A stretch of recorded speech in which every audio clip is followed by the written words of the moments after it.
आप बिल्कुल भी यकीन नहीं करोगे, जब मेरे दोस्त अमन ने पूरे साल जान लगा कर एग्जाम की तैयारी की, लेकिन इसके बाद भी उसके उतने मार्क्स नहीं बने जितने के मेरे दूसरे दोस्त रोहित के बने, जिसने पूरे साल बहुत कम पढ़ाई की थी। और शायद आपके भी साथ ऐसा जरूर होगा, जिसमें आपने अपने दोस्त से भी ज्यादा एग्जाम की तैयारी की होंगी, पर फिर भी आपके दोस्त के आपसे भी ज्यादा मार्क्स बने होंगे, क्योंकि आपके दोस्त को एक सीक्रेट पता था। लेकिन इस सीक्रेट को रिफिल करने से पहले अगर आपके साथ भी ऐसा हुआ है तो सबसे पहले कमेंट बॉक्स में यस लिखो।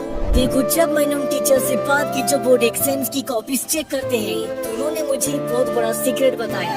बिल्कुल सही जवाब बेटा, आपको पूरे नंबर देने पड़ेंगे 10 में 10। और यही वो सीक्रेट था जिसकी वजह से आपके दोस्त के आपसे भी ज्यादा मार्क्स बने। उन टीचर्स ने मुझे बताया कि आप क्या लिख रहे हो इससे फर्क नहीं पड़ता, लेकिन अगर आप किस तरह से लिखते हो ये बहुत मायने रखता है। साथ में उन्होंने मुझे कुछ ऐसी मिस्टेक्स भी बताई कि अगर आपका आंसर सही है लेकिन आपने ये मिस्टेक्स की तो इससे आपके नंबर कट सकते हैं। और सिर्फ इतना ही नहीं, इस वीडियो में मैं आपकी 3 सबसे बड़ी प्रॉब्लम्स का सोल्यूशन दे देने वाला हूँ और ऐसी प्रेजेंटेशन टिप्स भी जिससे एग्जामिनर आपके आंसर शीट चेक करके खुश हो जाएगा। और जाहिर सी बात है कि अगर एग्जामिनर खुश हुआ तो आपको दूसरों से ज्यादा मार्क्स मिलने ही मिलने हैं, क्योंकि इस वीडियो में मैं आपको पूरे यूट्यूब का निचोड़ और बहुत सारे टॉपर्स का एक्सपीरियंस देने वाला हूँ, जिससे इजीली आपके काफी मार्क्स बढ़ जाएंगे। बस मुझसे वादा करो कि वीडियो का एक भी पार्ट मिस नहीं करोगे।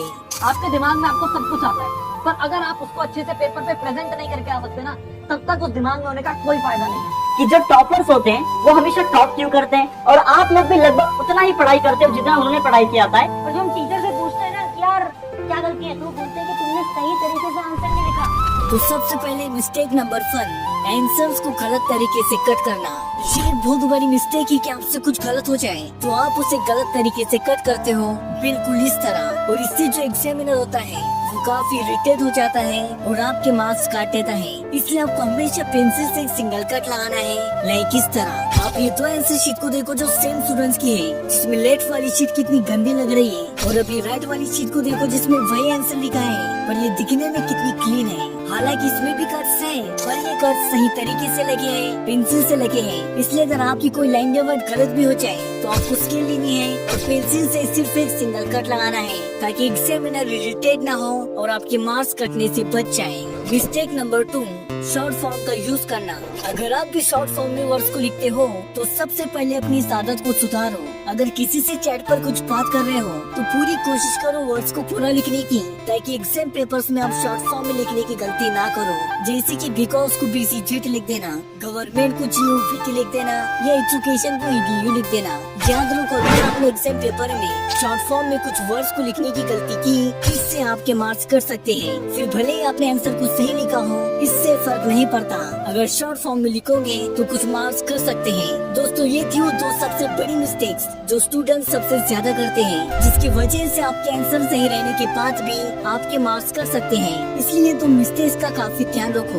और अब मैं देने वाला हूँ आपकी 3 सबसे बड़ी प्रॉब्लम्स का सोल्यूशन। ये वो प्रॉब्लम्स है जिसे हर स्टूडेंट को फेस करना पड़ता है, जिसमें प्रॉब्लम नंबर 1 है स्लो राइटिंग स्पीड। कई बार क्या होता है, एग्जाम में हम टाइम के अंदर अपने पेपर को कंप्लीट नहीं कर पाते, इसलिए कि हमारी लिखने की स्पीड स्लो होती है। और अगर आपके साथ भी प्रॉब्लम है, आपकी भी लिखने की स्पीड स्लो है, तो आपके लिए कैसा रामबान तरीका लेके आया हूँ, जिसे अगर आपने डेली 5 से 10 मिनट किया तो आपकी लिखने की स्पीड 30% तक बढ़ सकती है। क्योंकि ये एक साइंटिफिकली प्रूवन टेक्निक है जिसका नाम है एयर राइटिंग। इसमें आपको डेली 5 से 10 मिनट हवा में अपनी उंगली से कुछ न कुछ लिखना होता है। आप कुछ भी लिख सकते हो, जैसे कि आपका नाम हो गया, दिन भर आपने क्या किया, या फिर आज दिन भर आप क्या करने वाले हो। मतलब कहने का अर्थ है आप कुछ भी लिख सकते हो। इससे आपके हाथ की दुखने की समस्या भी कम हो जाएंगी और साथ में आपकी लिखने की स्पीड भी काफी हद तक बढ़ जाएंगी।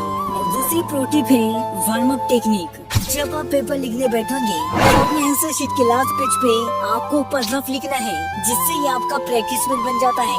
यानी जहां आप उस रफ पेज पर कुछ भी लिख सकते हो, तो आपको यहाँ कुछ ऐसी लाइंस बनानी है और ये आपको 1 से 2 मिनट तक करना है। इसमें आपकी जितनी कलाई मूव करेंगी उतनी आपकी लिखने की स्पीड बढ़ेंगी, क्योंकि इससे आपका हैंड मूवमेंट और ब्रेन मूवमेंट कोऑर्डिनेट होता है, जिससे आपकी जो धीरे धीरे लिखने की प्रॉब्लम है वो खत्म हो जाएंगी। इसलिए इस प्रो टिप को आपको अपने हर एक पेपर में अप्लाई करना है, इससे आपको बेहतरीन रिजल्ट देखने को मिलेगा। प्रॉब्लम नंबर 2, पढ़ा हुआ याद नहीं रहता। देखो, पढ़ा हुआ याद रखने की वैसी तो बहुत सी टेक्निक्स है, पर मैंने आपके लिए उन सब में से सबसे पावरफुल टेक्निक को खोज निकाला है। और सबसे खास बात ये है कि ये साइंटिफिकली प्रूवन टेक्निक है जिसका नाम है विजुअलाइजेशन। इस टेक्निक में आप जो भी पढ़ते हो वो आपको विजुअलाइज करके पढ़ना होता है। मतलब आप जो भी पढ़ते हो उसकी इमेज आपको अपने दिमाग में क्रिएट करनी होती है, एक स्टोरी की तरह। मानो अगर आप हिस्ट्री पढ़ रहे हो तो आपको पूरा विजुअलाइज करना है कि उस टाइम का भारत कैसा होता होगा, उस टाइम लोग कपड़े कैसे पहनते होंगे, या उस टाइम की गाँव शहर कैसे होते होंगे। मतलब आपको अपने दिमाग में इस तरह इमेजेस क्रिएट करनी है जैसे कि ये सब आपके सामने हो रहा हो।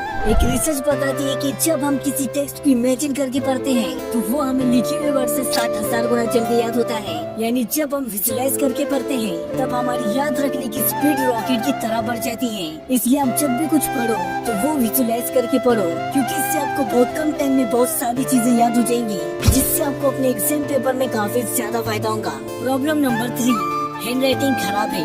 सबसे पहले तो ये जान लो कि बिल्कुल भी मैटर नहीं करता कि आपकी हैंड राइटिंग बहुत ही अच्छी होनी चाहिए, लेकिन हाँ, हैंड राइटिंग ऐसी होनी चाहिए कि पढ़ने में कोई भी दिक्कत न आए। और अगर आपकी हैंड राइटिंग ऐसी है जिसको पढ़ने में समझने में टाइम लग सकता है तो आपको जरूरत है आपकी हैंड राइटिंग को इम्प्रूव करने की, क्योंकि जितना कम टाइम टीचर आपकी कॉपी को चेक करने के लिए लगाएगा उतनी ज्यादा आपको मार्क्स मिलने की संभावना बढ़ जाती है।